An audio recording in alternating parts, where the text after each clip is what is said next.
हम 40वें प्रश्न पर थे, तो चलिए शुरू करते हैं।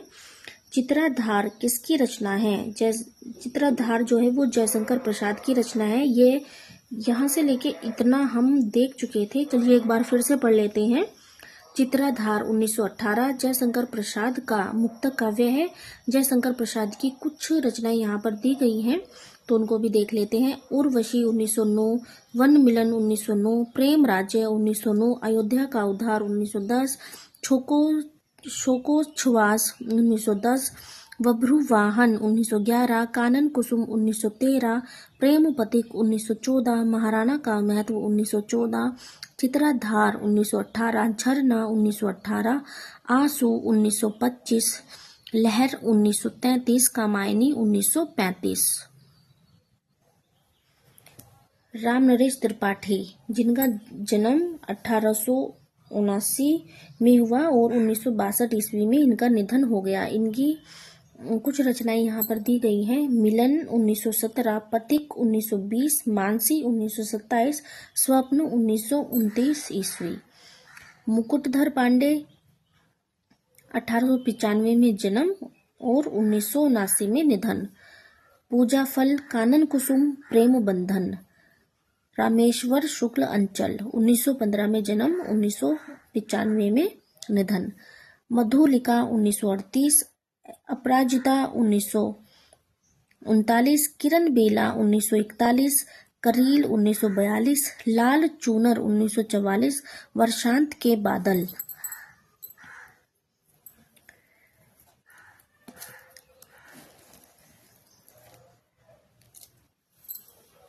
इकतालीसवां क्वेश्चन है, मेरी तेरी उसकी बात किसकी रचना है? भगवती चरण वर्मा की, यशपाल की, उदय शंकर भट्ट की, अमृतलाल नागर की। तो मेरी तेरी उसकी बात जो रचना है वो है यशपाल की। मेरी तेरी उसकी बात 1974 ईस्वी यशपाल का उपन्यास है। इस उपन्यास में स्वाधीनता आंदोलन एवं उत्तर भारतीय समाज के राजनीतिक संघर्ष का चित्रण है। यशपाल प्रगतिवादी या मार्क्सवादी विचारधारा के उपन्यासकार हैं। यहाँ पर कुछ लेखक दिए गए हैं और उनके उपन्यास दिए गए हैं। तो सबसे पहले देख लेते हैं भगवती चरण वर्मा को। भगवती चरण वर्मा का जो जन्म है वो 1903 ईस्वी में हुआ है और निधन 1981 ईस्वी में हुआ है। अब इनके उपन्यास देख लेते हैं। पतन 1927, चित्रलेखा 1934, 3 वर्ष 1936, टेढ़े मेढ़े रास्ते 1946, आखिरी दाव 1950, अपने खिलौने 1957, भूले बिसरे चित्र 1959, वह फिर नहीं आई 1960, सामर्थ्य और सीमा 1962, सभी नचावत राम गोसाई 1970, प्रश्न और मरीचिका 1973। अब देख लेते हैं यशपाल को। यशपाल का जन्म 1903 ईस्वी में हुआ था और 1976 ईस्वी में इनका निधन हो गया था। तो जो इनके उपन्यास हैं वो हैं दादा कामरेड 1941, देशद्रोही 1943, दिव्या 1945, पार्टी कामरेड 1946, मनुष्य के रूप 1949, अमिता 1956, झूठा सच 1958 या फिर 1960, 12 घंटे 1962, अप्सरा का शाप 1965, क्यों फंसे 1968, मेरी तेरी उसकी बात 1974।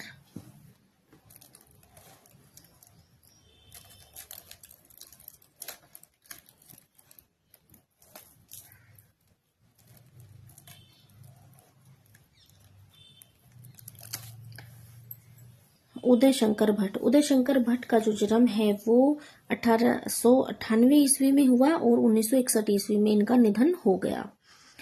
जो इनके उपन्यास हैं वो है नए मोड़ 1954, सागर, लहरें और मनुष्य 1956, लोक परलोक 1958, शेष अशेष 1960। और अब देख लेते हैं अमृतलाल नागर को, क्योंकि ये जो जितने भी हैं भगवती चरण वर्मा है, यशपाल है, उदय शंकर भट्ट है, अमृतलाल नागर है। इनके जो उपन्यास है वह वेरी वेरी मोस्ट इम्पोर्टेंट है। तो आपको याद होना चाहिए कि इनके उपन्यास कौन कौन से हैं और उनका प्रकाशन वर्ष क्या है। तो जो अमृतलाल नागर हैं उनका जो जन्म हुआ वो 1916 ईस्वी में हुआ और जो निधन हुआ 1990 ईस्वी में हुआ। तो जो इनके उपन्यास है वो है महाकाल 1947, सेठ बाकेमल 1955, बूंद और समुद्र 1956, शतरंज की मोहरें 1959, सुहाग के नुपुर 1960, अमृत और विष 1967, 1966 ऐसे 6 को। ये कुछ ऐसे नंबर हैं जिनमें कंफ्यूज हो जाते हैं। अमृत और विष 1966, 7 घूंघट वाला मुखड़ा 1968,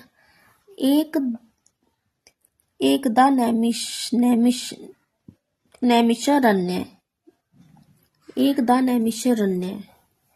1972, मानस का हंस 1972, नाच्यो बहुत गोपाल 1978, खंजन नयन 1981, बिखरे तिनके 1982, अग्निगर्भा 1983, करवट 1985, पीढ़ियां 1990। अब देख रहे हैं प्रश्न 42, ब्रज बुली का प्रयोग कहाँ होता है? बिहार, ब्रज क्षेत्र, उड़िया, बंगाल। तो ब्रज बुली का जो प्रयोग होता है वह बंगाल में होता है। ब्रज बुली का प्रयोग उत्तर भारत के पूर्वी प्रदेशों मिथिला, बंगाल, असम में भक्त कवि कृष्ण लीला के लिए करते थे। ब्रज बुली शब्द का प्रयोग अभी तक केवल बंगाली कवि ईश्वरचंद गुप्त की रचना में मिला है। अगला प्रश्न है, भारतेंदु के अनुसार हिंदी नई चाल में कब ढली? भारतेंदु के अनुसार हिंदी नई चाल में कब ढली? तो इसका है 1873 ईस्वी में। यही प्रश्न थोड़ा सा अलग रूप में यूपी टीजीटी 2021 के प्रश्न पत्र में आया था। तो यह जो पुस्तक है यह हर एग्जाम के लिए बहुत इम्पोर्टेंट है क्योंकि इसकी जो व्याख्या दी गई है वो बहुत इम्पोर्टेंट है। भारतेंदु द्वारा प्रकाशित व संपादित हरीश चंद्र मैगजीन 1873 के प्रकाशन वर्ष को महत्वपूर्ण घटना माना व टिप्पणी की। हिंदी नई चाल में 1873 ईस्वी में ढली। अगला प्रश्न है, निम्नलिखित में से अर्थालंकार कौन सा है? प्रतिवस्तुपमा, अनुप्रास, यमक, वक्रोक्ति। तो इनमें से जो अर्थालंकार है वो है प्रतिवस्तुपमा।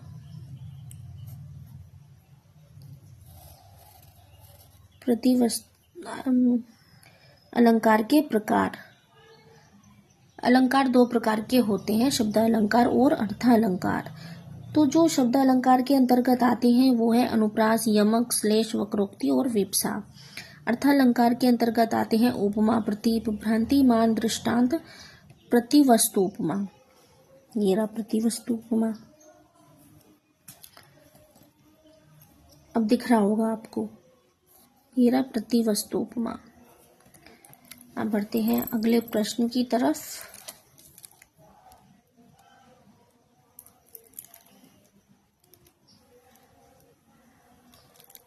अगला प्रश्न है, राम कथा पर आधारित काव्य कौन सा है? आत्मजयी, अग्निलीक, भूमिजा, रश्मि रथी। तो जो बी है वो राम कथा पर आधारित है, अग्निलीक। अग्निलीक 1976 ईस्वी, भारत भूषण अग्रवाल राम कथा पर आधारित काव्य है। आत्मजयी 1965 ईस्वी, कुंवर नारायण कठोपनिषद में वर्णित नचिकेता के जीवन पर आधारित है। भूमिजा नागार्जुन, इस रचना में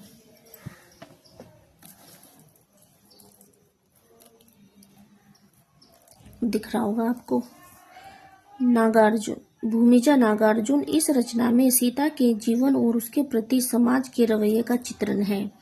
रश्मि रथी दिनकर द्वारा रचित है। महाभारत के पात्र कर्ण के जीवन पर आधारित है। अगला प्रश्न है, छायावाद का पतन किस लेखक की कृति है? शांतिप्रिय द्विवेदी, रामविलास शर्मा, विजय देवनारायण, देवराज। यह रामविलास शर्मा है यहाँ पर। तो छायावाद का पतन किस लेखक की कृति है? डी, देवराज।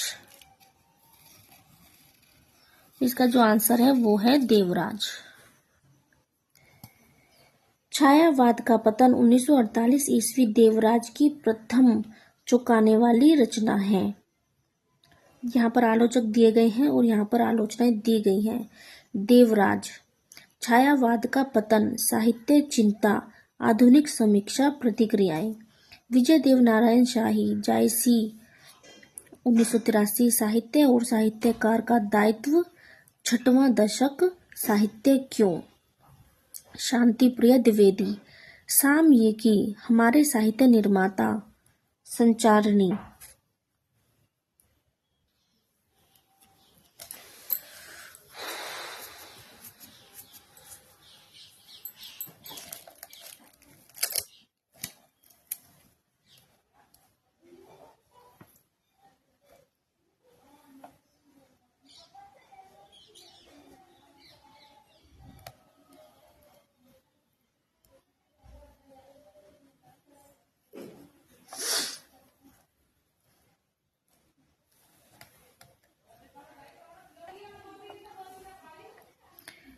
सैंतालीसवां प्रश्न है, इनमें कौन तार सप्तक का कवि नहीं है? रामविलास शर्मा, गजानन माधव मुक्तिबोध, शमशेर बहादुर शास्त्री, भारत भूषण अग्रवाल। तो जो सी है, शमशेर बहादुर शास्त्री, यह तार सप्तक के कवि नहीं है। तार सप्तक 1943 में संकलित कवियों का विवरण। जो तार सप्तक में कवि सम्मिलित हैं उनका विवरण यहाँ दिया गया है। सच्चिदानंद, हीरानंद, वत्स्यानंद अज्ञेय। 1911 में जन्म, 1987 में निधन। देवरिया जन्म स्थान है इनका। रामविलास शर्मा, 1912 में जन्म, 2000 ईस्वी में निधन। उन्नाव इनका जन्म स्थान है। गजानन माधव मुक्तिबोध, अब दिख रहा होगा। गजानन माधव मुक्तिबोध, 1917 में जन्म, 1964 में निधन। ग्वालियर जन्म स्थान। प्रभाकर माचवे बलवंत, 1917 में जन्म और 1991 में निधन, ग्वालियर। नेमी चंद जैन, 1919 में जन्म, 2005 में निधन, आगरा। गिरिजा कुमार माथुर, 1919 में जन्म और 1994 ईस्वी में निधन, मध्य प्रदेश। भारत भूषण अग्रवाल, 1919 में जन्म, 1975 में निधन और जन्म स्थान मथुरा। अब देख लेते हैं दूसरे तार सप्तक। दूसरे तार सप्तक में सम्मिलित कवि है शमशेर बहादुर सिंह, 1911 से 1993 ईस्वी, देहरादून। भवानी प्रसाद मिश्र, 1913 से 1985 ईस्वी, होशंगाबाद। शकुंत माथुर, 1922 से 2004 ईस्वी, दिल्ली। हरि नारायण घनश्याम व्यास, 1923 से 2013 ईस्वी, मध्य प्रदेश। नरेश मेहता, 1922 से 2000 ईस्वी, मध्य प्रदेश। धर्मवीर भारती, 1926 से 1997 ईस्वी, इलाहाबाद। रघुवीर सहाय, 1929 से 1990 ईस्वी, लखनऊ। और अब देख लेते हैं तीसरे तार सप्तक को। तीसरे तार सप्तक का जो प्रकाशन वर्ष है वो 1959 ईस्वी है। 1959 ईस्वी में संकलित कवियों का विवरण यहाँ दिया गया है। प्रयाग नारायण त्रिपाठी, 1919 ईस्वी, रायबरेली। मदन वत्स्यानन, 1922 से 2004 ईस्वी, समस्तीपुर। विजय देवनारायण शाही, 1924 से 1982 ईस्वी, काशी। कुंवर नारायण, 1927 से 1917 ईस्वी फैजाबाद। सर्वेश्वर दयाल सक्सेना 1927 से 1983 ईस्वी बस्ती। केदारनाथ सिंह 1932 से 2018 ईस्वी बलिया। कीर्ति चौधरी 1934 से 2008 ईस्वी उन्नाव। अब देख लेते हैं चौथे तार सप्तक को। अवधेश कुमार 1954 ईस्वी देहरादून। राजकुमार कुंभज 1947 ईस्वी इंदौर। स्वदेश भारती 1939 से 2018 ईस्वी राजस्थान। नंदकिशोर आचार्य 1945 ईस्वी बीकानेर। सुमन राजे 1938 से 2008 ईस्वी लखनऊ। श्री राम वर्मा 1935 ईस्वी मऊ। राजेंद्र किशोर 1944 ईस्वी उड़ीसा। अब है निम्नलिखित अनुच्छेद को पढ़कर प्रश्नों के उत्तर दीजिए। प्रसाद जी अपने युग की राष्ट्रीय भावना को प्रतिबिंबित करते थे, पर उनका इतिहास बोध सिर्फ भावनात्मक नहीं था। भारतीय इतिहास। यहाँ पर एक पैराग्राफ दिया हुआ है और इसको पढ़कर प्रश्नों के उत्तर देने हैं। तो आप पढ़ लीजिए। लो, मैं तो प्रश्नों के उत्तर ही बता दूंगी। तो देख लिया होगा आपने। निम्नलिखित कथनों में से कौन सा सत्य है? तो उनके इतिहास बोध में वैचारिकता का समावेश है। सी है भाई इसमें ठीक। अनुच्छेद की शैली में विवेचन विश्लेषण प्रमुख है। अनुच्छेद की शैली में क्या प्रमुख है? विवेचन विश्लेषण प्रमुख है। अच्छा, व्याख्या भी है इसकी। जयशंकर प्रसाद द्वारा लिखित नाटकों के अनुच्छेद की शैली में इतिहास तथा राष्ट्रीय भावनाओं का विवेचन एवं विश्लेषण प्रमुख रूप से पाया जाता है।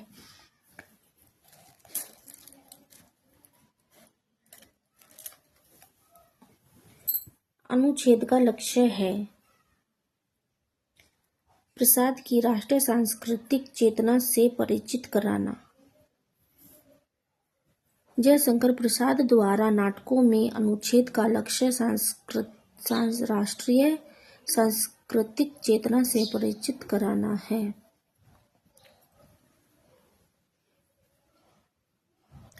यूजीसी नेट 2004 का पेपर हम देख चुके हैं और अब आगे हम देखेंगे 2005 का प्रश्न पत्र।